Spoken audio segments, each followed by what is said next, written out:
Exercise 2.6ல் 9th sum. 9th sumல நம்ம என்ன சொல்லியிருக்காங்க, a man repays a loan of 65,000 by paying 400 for the அதே மாதிரி தான் பே பண்ணியிருக்காரு. அதாவது 65,000 லோன் வாங்கியிருக்காரு. ஃபஸ்ட் மந்தில் எவ்வளோ பே பண்ணியிருக்காரு, 400.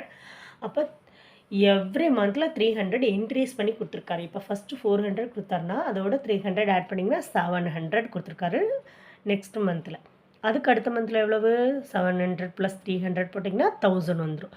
இப்படி 300 எக்ஸ்ட்ரா ஃபைன் பே பண்ணிகிட்டே போயிருக்கிறாரு. ஓகே, இப்படி பே பண்ணிகிட்டே போகும்போது அப்போ அவங்க how long it will take, அதாவது எத்தனை மந்தில் அவர் வந்து கிளியர் பண்ணுவார் லோனை அப்படின்னு சொல்லி கேட்டிருக்காங்க. ஓகே, எப்படி சால்வ் பண்ணுறதுன்னு பார்க்கலாம்.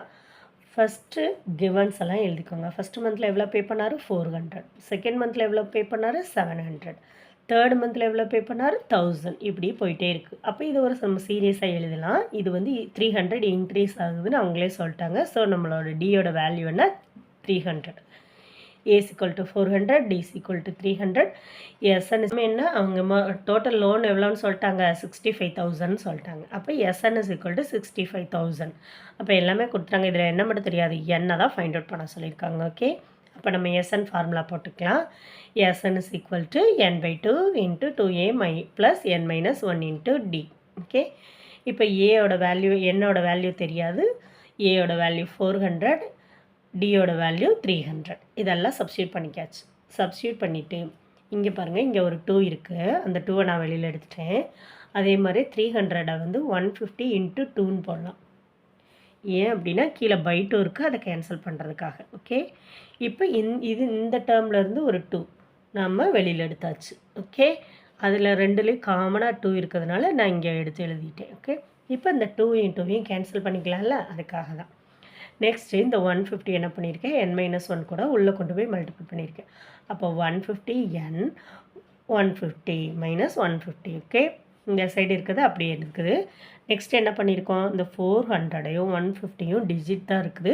ஸோ அதை ரெண்டையும் மைனஸ் பண்ணி எழுதலாம். 400ஐயும் 150யும் மைனஸ் பண்ணால் நமக்கு என்ன ஆன்சர் வரும், இடையில ஒரு ஸ்டெப்ஸ் போடணும், போட்டுக்கோங்க. ஓகே, 200ஐயும் -150யும் சப்ராக்ட் பண்ணிங்கன்னா 250 வரும். நெக்ஸ்ட் என்ன பண்ணணும், என்ன உள்ளே கொண்டு போய் மல்டிபிள் பண்ணணும். ஓகே, என்ன உள்ளே கொண்டு போய் மல்டிபிள் பண்ணிங்கன்னா 150 கூடயும் எண்ணுக்கு 150 எண் இருக்குது, இது கூட எண்ணை மல்டிபிள் பண்ணும்போது n² வந்துடும். ஓகே, ஏன் 400 150 மைனஸ் பண்ணி வச்சுருக்குமா, 250 வருதா, அப்போ 250 n. 65,000 வந்து அப்படியே தான் இருக்குது. இப்போ இதை இந்த சைடு கொண்டு வரும். இப்போ 65,000 இந்த சைடு இருக்குது, அதை இந்த சைடு கொண்டு வர போகிறோம். ஓகே, கொண்டு வந்தாச்சு. கொண்டு வந்த பிறகு 150 n² இருக்குது, 250 n இருக்குது, -65,000. இது வந்து ஒரு குவாட்ரடிக் ஈக்குவேஷனில் இருக்குது, அதை சால்வ் பண்ணணும். ஓகே, அதுக்கு முன்னாடி இந்த நம்பர்ஸ் எல்லாம் கொஞ்சம் சிம்பிளிஃபை பண்ணிக்கலாம். சிம்பிளிஃபை பண்ணிங்கன்னா எல்லாத்துலேயுமே 50 இருக்கும். அரௌண்ட் 50ஆல் டிவைட் பண்ணிங்கன்னா இங்கே 3 டைம்ஸ், அப்போ 3n². இங்கே எத்தனை டைம்ஸ், 5 டைம்ஸ் வரும் 50. So 5n.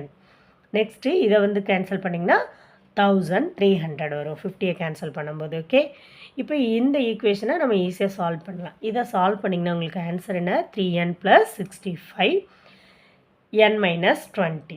Okay, equal to 0. இது ரெண்டு ஃபேக்டராக நமக்கு பிரிஞ்சிருச்சு. ஓகே, இதை சால்வ் பண்ணும்போது நமக்கு ஆன்சர் என்ன வரும், n is equal to -65/3 வரும். ஸோ நெகட்டிவில் இருக்கிறதுனால வேண்டாம். அப்போ n is equal to 20 வரும் இந்த ஃபேக்டர்ஸில். அப்போ n is equal to 20 தான் நமக்கு தேவை. therefore it will take 20 months. n வந்து 20ன்னு கொடுத்துருக்காங்க, அதனால் it will take 20 months. Thank you.